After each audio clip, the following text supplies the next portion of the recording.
Shalom, selamat sore Bapak Ibu Saudara yang dikasihi Tuhan Yesus Kristus. Puji Tuhan, pada sore hari ini kita bisa berjumpa kembali dalam acara Persekutuan Komisi Lansia, walaupun hanya secara online. Mari kita awali Persekutuan Komisi Lansia pada sore hari ini dengan memuji nama Tuhan, bagaikan bejana siap dibentuk.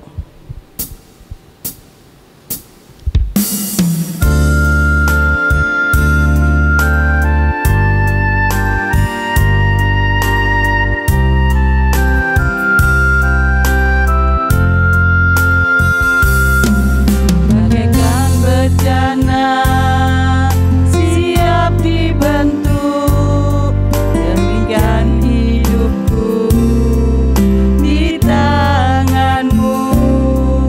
Dengan urapan kuasa rohmu, ku dibaharui selalu. Jadikan ku alat dalam rumahmu, inilah hidupku di tanganmu.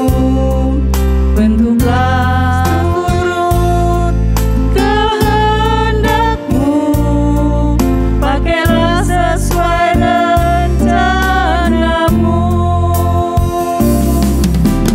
Ku mau sepertimu Yesus, disempurnakan selalu dalam segenap jalanku, memuliakan namamu.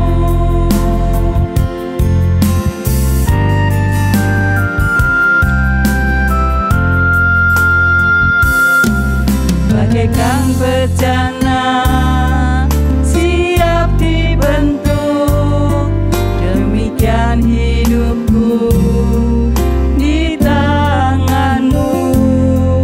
Dengan urapan kuasa rohmu, ku dibaharui selalu.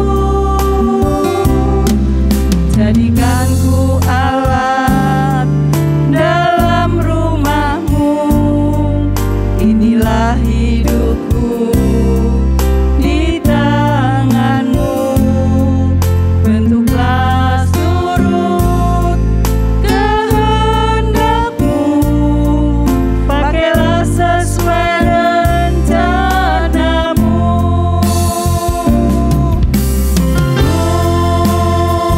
Mau sepertimu Yesus, disempurnakan selalu dalam segenap jalanku, memuliakan namamu.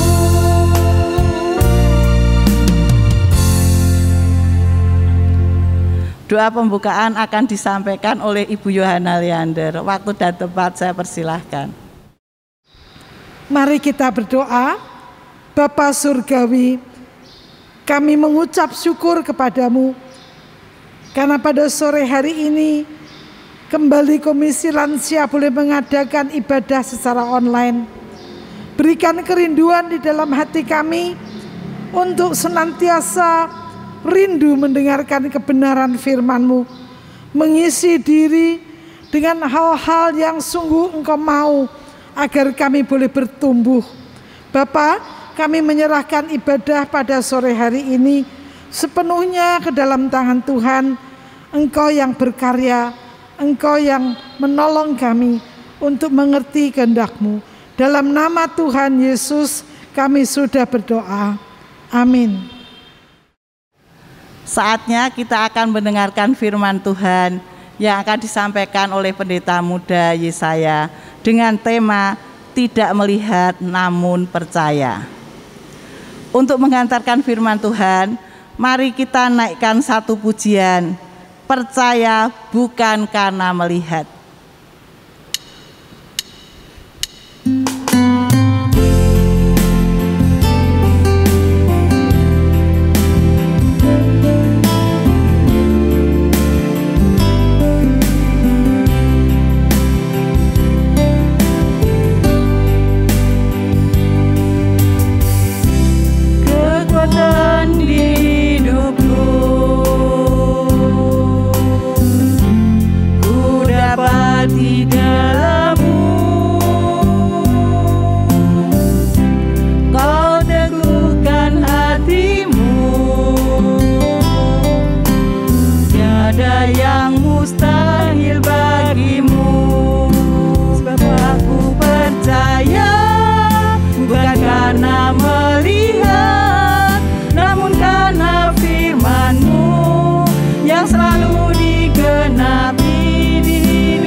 Karena melihat, namun karena firman-Mu tiada pernah berubah. Namun karena firman-Mu tiada pernah berubah.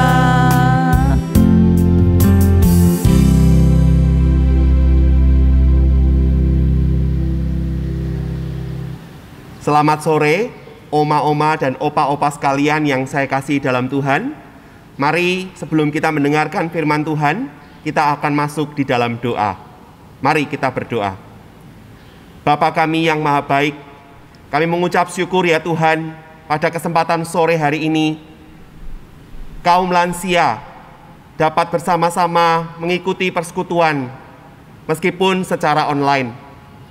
Tuhan, kami hendak bersama-sama membaca dan merenungkan firman-Mu pada sore hari ini. Kami mohon kiranya kuasa Roh Kudus boleh bekerja di tengah-tengah kami, memampukan kami untuk memahami dan mengerti akan kehendak-Mu melalui firman Tuhan pada sore hari ini. Urapi dan pakailah hamba-Mu yang penuh dengan keterbatasan ini untuk dapat menyampaikan dan menguraikan kebenaran firman-Mu. Terima kasih ya Tuhan, kami serahkan waktu ini sepenuhnya ke dalam tangan-Mu. Di dalam nama Tuhan kami Yesus Kristus, kami berdoa. Amin. Kita akan sama-sama membaca bagian firman Tuhan pada sore hari ini yang diambil dari Injil Yohanes pasal 20 ayat 24 sampai 29. Yohanes pasal 20 ayat 24 sampai 29. Izinkan saya membacakan untuk oma-oma dan opa-opa sekalian. Tetapi Thomas, seorang dari ke-12 murid itu, yang disebut Didimus, tidak ada bersama-sama mereka ketika Yesus datang ke situ. Maka kata murid-murid yang lain itu kepadanya, "Kami telah melihat Tuhan."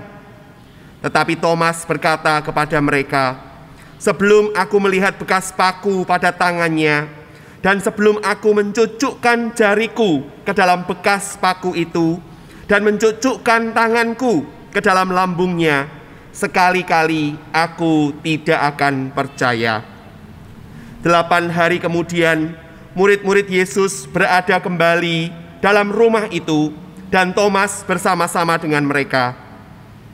Sementara pintu-pintu terkunci, Yesus datang dan ia berdiri di tengah-tengah mereka dan berkata, "Damai sejahtera bagi kamu." Kemudian ia berkata kepada Thomas, "Taruhlah jarimu di sini dan lihatlah tanganku. Ulurkanlah tanganmu dan cucukkan ke dalam lambungku. Dan jangan engkau tidak percaya lagi, melainkan percayalah." Thomas menjawab dia, "Ya Tuhanku dan Allahku." Kata Yesus kepadanya, "Karena engkau telah melihat aku, maka engkau percaya. Berbahagialah mereka yang tidak melihat, namun percaya." Oma-oma dan opa-opa sekalian yang saya kasihi dalam Tuhan, kita hidup di sebuah dunia yang mana kita punya slogan, "Seeing is believing", yang artinya melihat itu percaya. Sebelum seseorang melihat bukti, maka ia belum atau tidak akan percaya. Baru setelah dia melihat, dia akan percaya. Hal ini kalau kita renungkan, oma-oma dan opa-opa, sesungguhnya terjadi hampir di setiap bidang kehidupan kita. Dalam dunia perdagangan misalnya, kalau ada orang mau menjual produk apapun itu, obat-obatan, kosmetik, alat olahraga, pakaian, dan lain sebagainya, maka biasanya calon pembeli itu akan bertanya dulu dan meminta bukti. "Apa betul yang tadi kamu promosikan itu? Coba saya lihat dulu barangnya. Coba saya baca dulu kesaksian dari orang-orang yang sudah pernah memakai produk tersebut." Mereka perlu bukti. Tanpa adanya bukti, sulit, bahkan hampir tidak mungkin orang bisa percaya. Dalam dunia hukum juga begitu.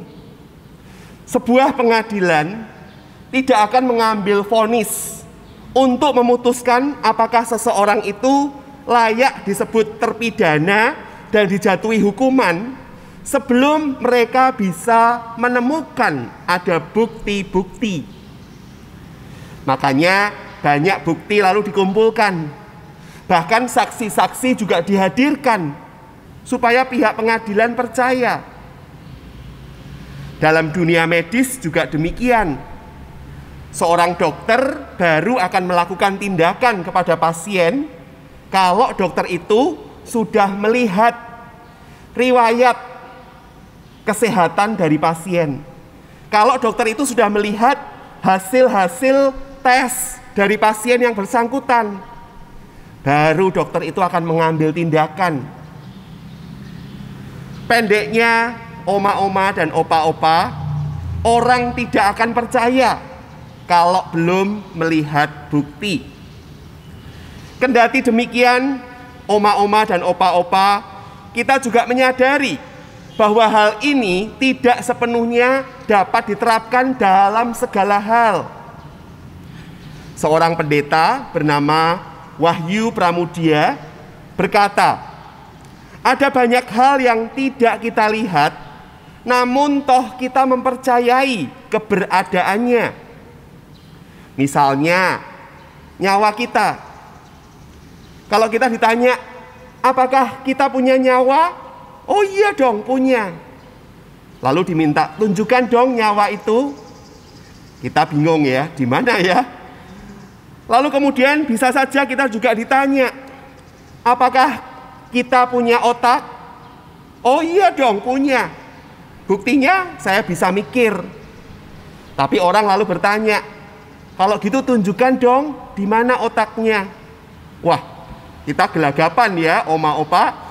Kita bingung mau jawab gimana ya, pokoknya saya punya otak. Lalu juga saudara, misalnya kepada kita ditanyakan, Anda percaya ada air terjun Niagara? Kita bilang, ya percaya.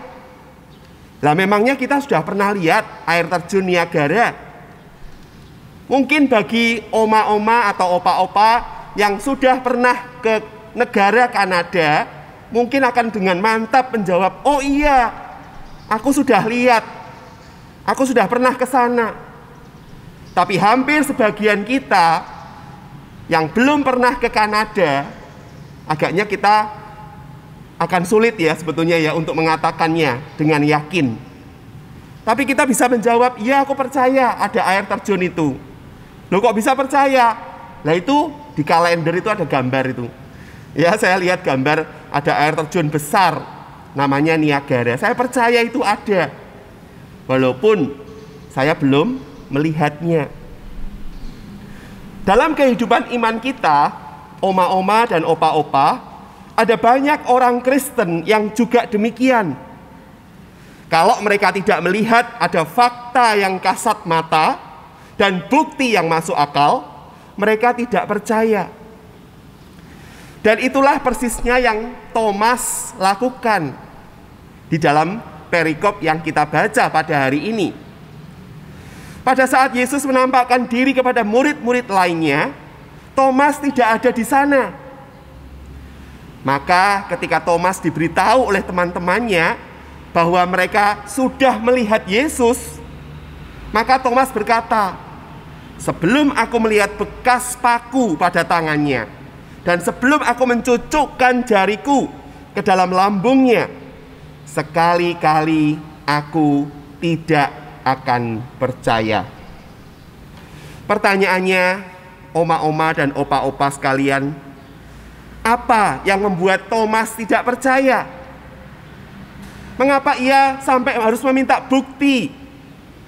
Kalau aku belum lihat dan aku belum sampai mencucukkan jari dan tanganku ini, baik kepada bekas luka, bekas paku di tangan Yesus dan juga di lambungnya, aku nggak akan percaya.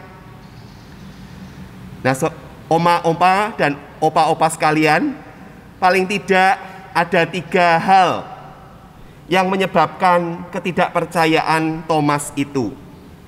Yang pertama, Thomas tidak percaya kalau Yesus dibangkitkan dari kematian. Kenapa? Karena Thomas sudah kehilangan pengharapan. Bisa oma-oma dan opa-opa bayangkan, begitu melihat Yesus mati disalibkan, Thomas sudah kehilangan pengharapan. Tadinya dia begitu antusias, dia setia mengikut Yesus. Dia berharap Yesus ini bakal menjadi Mesias yang membebaskan bangsa Israel dari kungkungan musuh dan membawa pembebasan dan kemenangan. Tetapi Thomas melihat kenyataan yang lain. Yesus itu ditangkap, Yesus diadili, dianiaya, bahkan mati dengan cara yang sangat tragis. Thomas melihat sepertinya Yesus tidak berdaya menghadapi orang-orang yang menganiaya dirinya. Melihat itu, Thomas jadi sedih. Thomas kecewa dan putus asa. Dia tidak lagi memiliki pengharapan di dalam Yesus. Dan karena tidak punya pengharapan, maka Thomas juga tidak percaya kalau Yesus bakal dibangkitkan dari kematian. Yang kedua, opa-opa dan oma-oma sekalian, alasan kedua mengapa Thomas tidak percaya adalah karena Thomas tidak berpegang teguh kepada firman Tuhan. Oma-oma dan opa-opa, kalau kita membaca kisah kehidupan Tuhan Yesus di kitab-kitab Injil, termasuk yang ada di Injil Yohanes, maka sebetulnya Yesus sudah beberapa kali memberitahukan kepada murid-muridnya bahwa dia akan menderita, bahwa ia akan disesah, dibunuh, dan sesudah 3 hari dia akan bangkit dari kematian.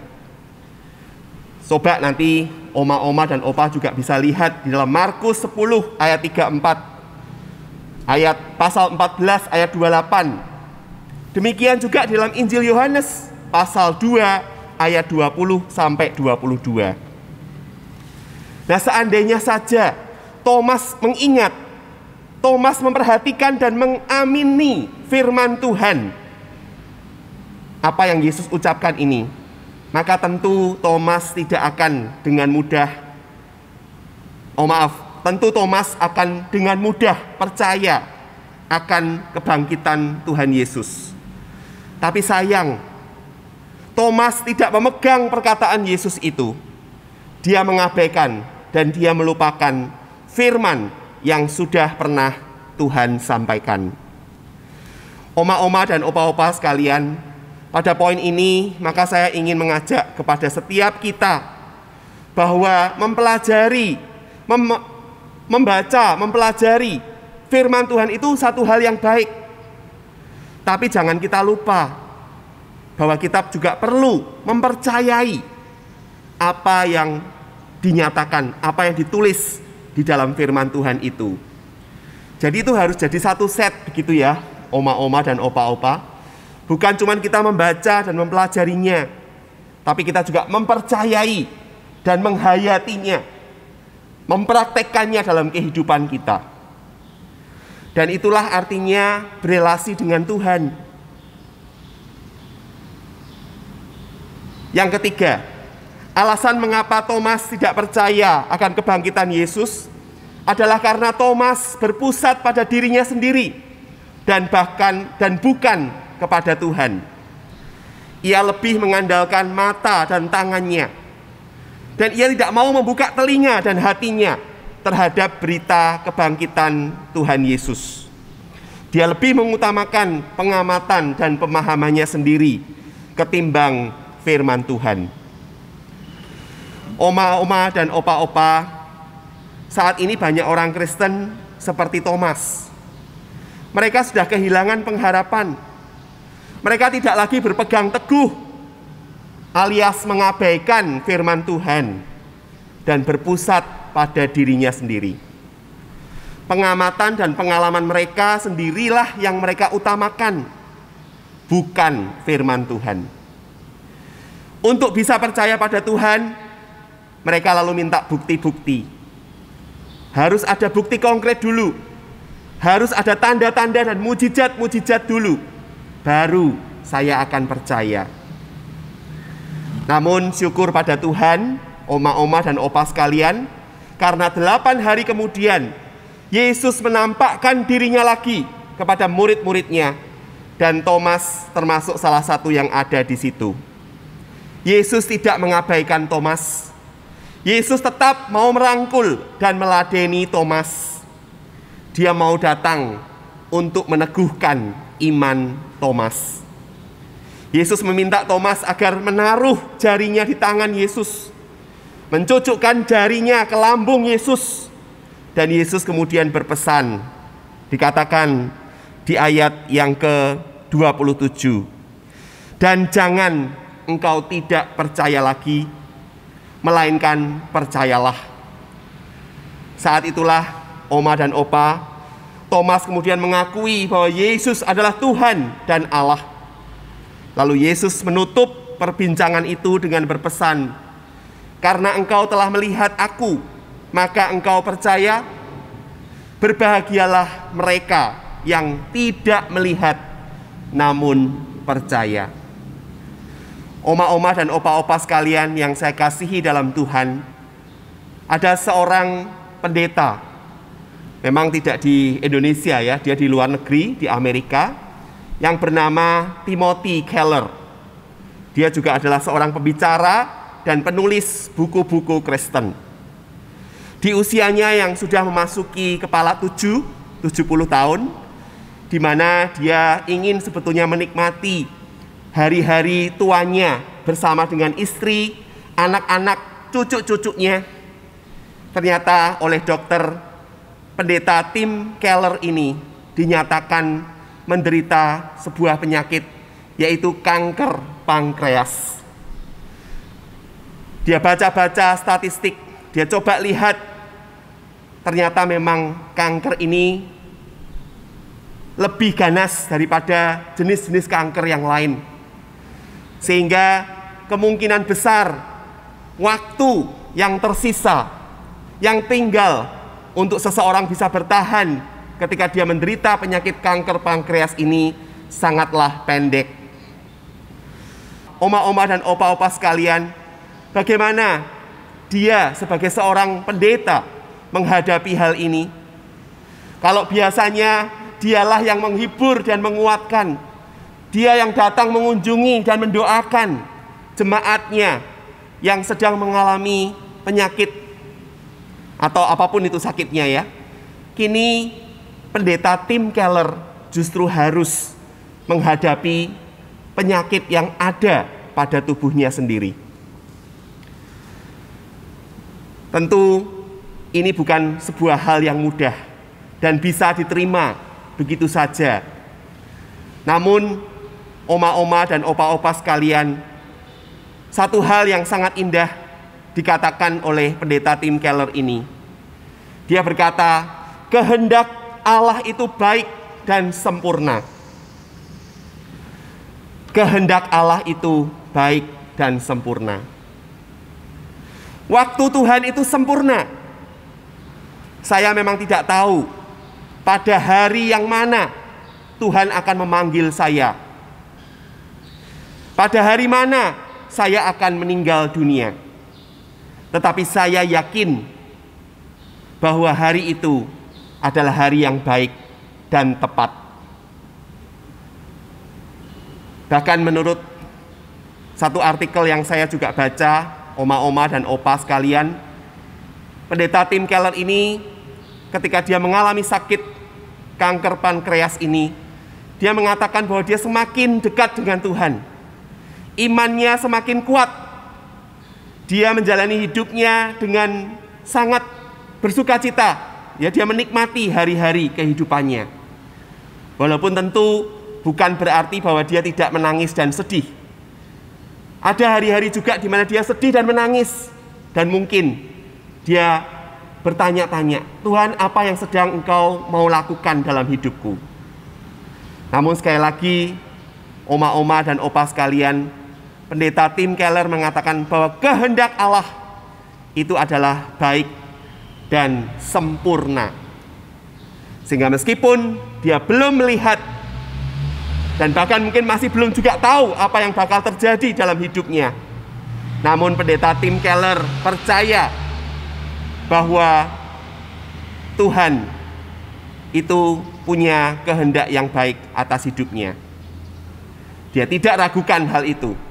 Dia percaya bahwa Tuhan akan memampukan dia untuk melewati masa-masa yang sulit di dalam dia menghadapi kanker pankreas yang dideritanya ini. Bagaimanakah dengan kita, oma-oma dan opa sekalian? Adakah kita juga seringkali seperti Thomas? Kalau belum melihat buktinya, kita nggak percaya. Kalau belum melihat mujizat kesembuhan Tuhan, kita nggak percaya. Kalau kita belum melihat ada perubahan dalam hidup kita, kita katakan aku nggak percaya. Oh, oma-oma dan opa-opa sekalian, mari kita belajar dari kebenaran firman Tuhan hari ini. Untuk pertama-tama, kita tetap menaruh pengharapan kita itu kepada Tuhan. Kita tetap perlu percaya bahwa kehendak Tuhan itu baik buat kita. Percayalah kepada setiap firman yang tertulis di dalam Alkitab. Karena di dalam firman Tuhan itu ada janji-janji Allah yang menguatkan dan menghibur. Semakin oma-oma dan opa-opa rajin dan tekun membaca firman, saya yakin kita akan semakin dikuatkan. Iman kita, percaya kita kepada Tuhan semakin meningkat. Dan akhirnya mari kita tidak mengutamakan pengalaman atau pengamatan kita sendiri, melainkan kita berpusat kepada firman Tuhan. Saya berdoa kiranya oma-oma dan opa-opa sekalian akan menjadi orang-orang yang berbahagia seperti yang Tuhan Yesus katakan. Orang-orang yang tidak melihat namun percaya. Amin. Kiranya Tuhan memberkati kita. Demikian tadi firman Tuhan yang telah disampaikan oleh Pendeta Muda Yesaya. Biarlah kita menjadi pelaku-pelaku firman Tuhan yang diperkenan oleh Tuhan. Untuk mengakhiri persekutuan Komisi Lansia pada sore hari ini, marilah kita memuji nama Tuhan bersamamu Bapa. Hanya bersama dengan Bapa kita akan menjalani kehidupan kita selanjutnya.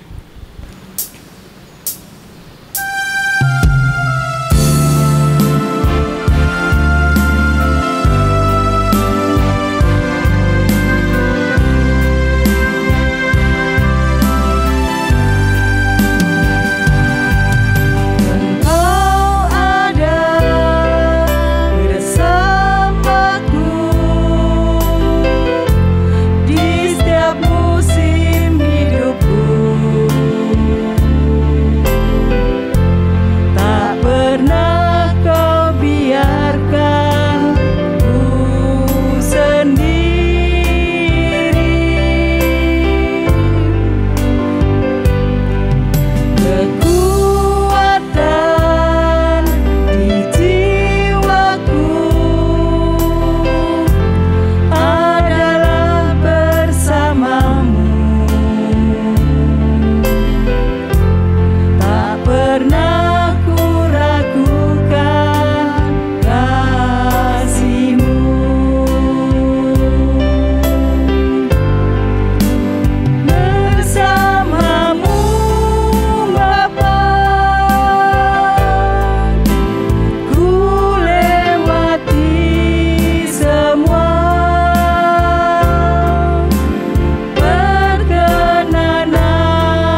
persekutuan Komisi Lansia sudah selesai. Doa berkat dan doa penutup akan disampaikan oleh Pendeta Muda Yesaya.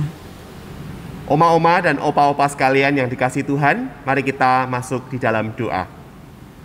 Bapa kami yang Maha Kasih, kami bersyukur dan berterima kasih ya Tuhan untuk kesempatan yang indah pada sore hari ini, di mana kami dapat bersekutu, memuji memuliakan nama Tuhan, dan juga boleh mendengarkan firman-Mu. Tolong ajarkan kepada kami ya Tuhan, supaya kami tetap boleh memiliki iman yang teguh, pengharapan yang tidak luntur kepada Tuhan. Dan bahkan mampukanlah kami juga Bapa untuk tetap tekun dan setia untuk membaca, mempelajari, dan menghayati firman Tuhan di dalam kehidupan kami. Sehingga hal itu Tuhan boleh menolong kami untuk memiliki iman yang semakin kuat dalam menghadapi berbagai tantangan dan kesulitan yang ada dalam kehidupan kami. Tuhan, kami bersyukur untuk vaksinasi yang sudah dilakukan kepada oma-oma dan opa-opa yang ada di GKMI Kudus ini. Kami bersyukur Tuhan untuk hal itu. Kiranya oma-oma dan opa-opa boleh dalam kondisi yang sehat dan kuat, memiliki imun kekebalan tubuh yang cukup sehingga bisa menangkal pandemi atau virus COVID-19. Terima kasih ya Tuhan. Kami juga terus berdoa bagi setiap pengurus Komisi Lansia. Kiranya Tuhan, Engkau juga memberikan kepada mereka hati yang tetap setia, tekun untuk mengasihi dan melayani Tuhan, bahkan juga memperhatikan sesama, khususnya warga lansia yang ada di GKMI Kudus ini. Terima kasih ya Tuhan, kami sekali lagi bersyukur untuk kasih, perhatian, cinta, penyertaan, perlindungan Tuhan kepada setiap lansia yang ada di GKMI Kudus ini. Kiranya di tengah-tengah situasi pandemi ini, mereka tetap terus boleh memelihara iman, percaya mereka, pengharapan mereka, dan kasih mereka boleh terus bertumbuh di dalam Tuhan. Dan dengan demikian Tuhan, mereka boleh senantiasa memuliakan Engkau di dalam kehidupan mereka. Terima kasih Bapa.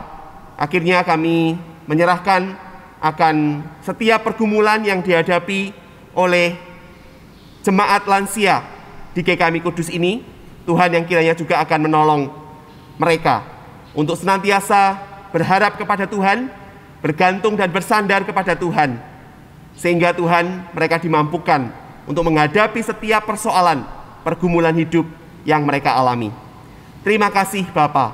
Di dalam nama Tuhan kami Yesus Kristus, kami sudah berdoa dan kami mengucap syukur. Amin.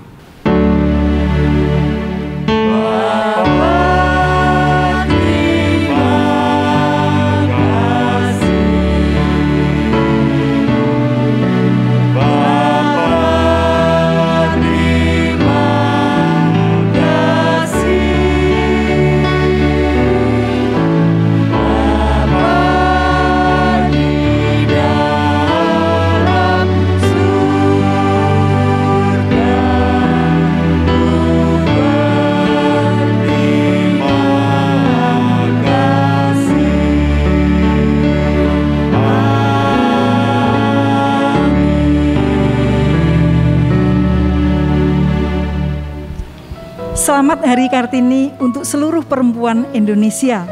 Bermimpilah setinggi langit dan jagalah selalu semangat Kartini di hatimu. Jangan lupa mematuhi protokol kesehatan 5M. Yang pertama, memakai masker. Yang kedua, mencuci tangan. Yang ketiga, menjaga jarak. Yang keempat, menjauhi kerumunan. Yang kelima, mengurangi mobilitas. Sampai jumpa di persekutuan Komisi Lansia yang akan datang. Tuhan Yesus memberkati.